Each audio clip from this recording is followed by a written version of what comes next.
Ever wondered how to drive a manual transmission car? It's not as intimidating as it seems.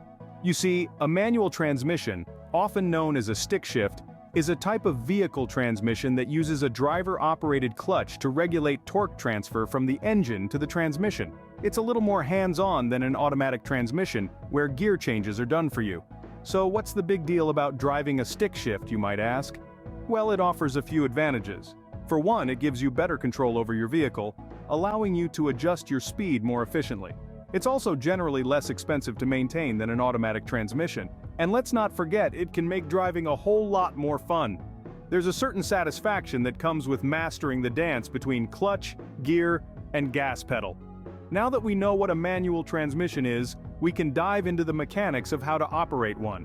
The gear shift, also known as the stick shift, is your manual control center. It's like the steering wheel for your engine, directing power and speed. So, how does this work? Well, most manual cars have a gear shift that's arranged in a distinctive H pattern. If you were to visualize this, imagine a capital H with an extra line in the middle. This layout is pretty standard, but do note some sports and luxury cars may have a slightly different arrangement. Let's start with first gear, located at the top left of our H. This gear is your starting point. It provides the most power but the least speed. It's perfect for when you're just getting moving or climbing steep hills. Directly below first gear is second gear.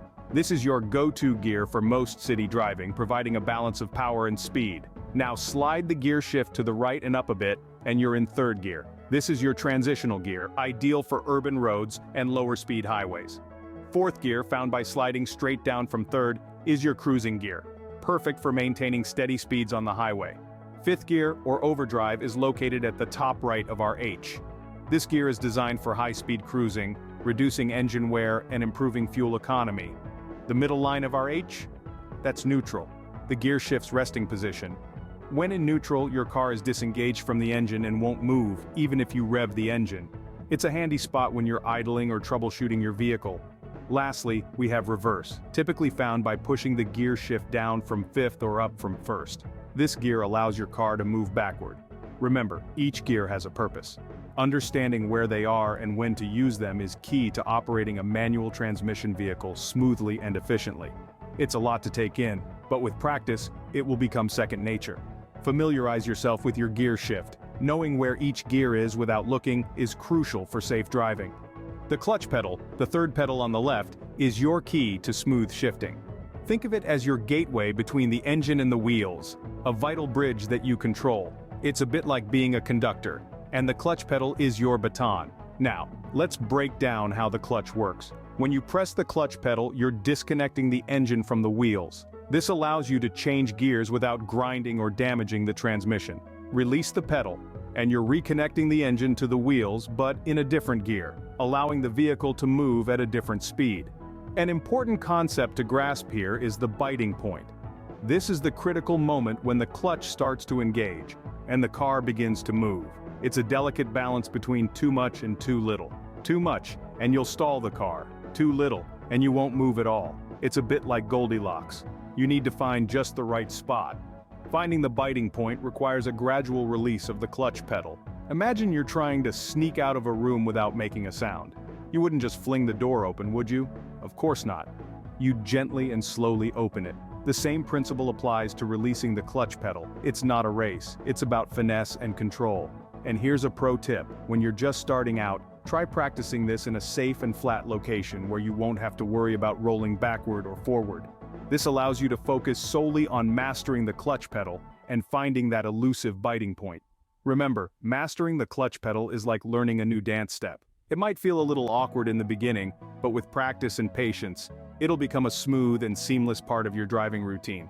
With practice, finding the biting point and controlling the clutch becomes second nature. And once you've mastered it, you're well on your way to becoming a pro at driving a manual transmission vehicle. Now that we understand the clutch and gear shift, let's combine them. Shifting gears is a dance, a delicate balance between the clutch and the gear shift. It's all about timing and smoothness. So, let's break down the process. First, you disengage the clutch by pressing down on the pedal. This essentially disconnects the engine from the wheels, allowing you to shift gears without grinding or damaging the transmission. Now, with the clutch disengaged, It's time to select the right gear. If you're just starting off, you'll want to shift into first gear. If you're already moving and need more power or speed, you might shift into second, third, or even fourth gear.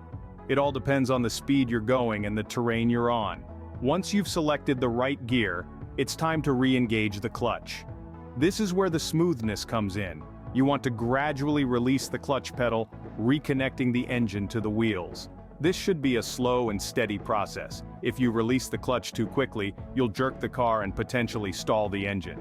If you release it too slowly, you'll wear out the clutch and reduce its lifespan. The key here is to feel the bite point, that sweet spot where the clutch starts to engage and the car moves forward. It's different for every car, so it's something you'll need to get a feel for. Now, we've talked a lot about the mechanics of shifting gears, but what about the timing? When exactly do you shift gears? Well, this depends on your speed and the sound of your engine. When the engine sounds like it's working too hard, it's time to shift up. Conversely, if the car is struggling for power, you might need to shift down.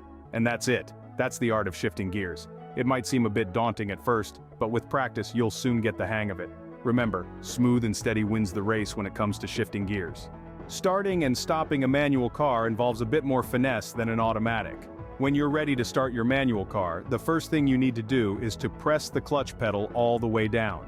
The clutch is the secret sauce of manual cars. It's what allows you to engage and disengage the engine's connection with the wheels. After pressing the clutch, turn the key or press the start button while keeping the clutch pedal down. Once the car has started, you can release the clutch slowly, but remember, if you're in gear, you'll need to have your foot on the brake to prevent the car from moving. Now let's talk about stopping. When you're ready to stop, the first thing you need to do is to take your foot off the accelerator and shift the gear into neutral. The neutral gear disengages the engine from the wheels, allowing the car to roll without the engine pushing it forward. Next comes applying the brake. Apply the brake gently at first, then increase pressure as needed to come to a complete stop.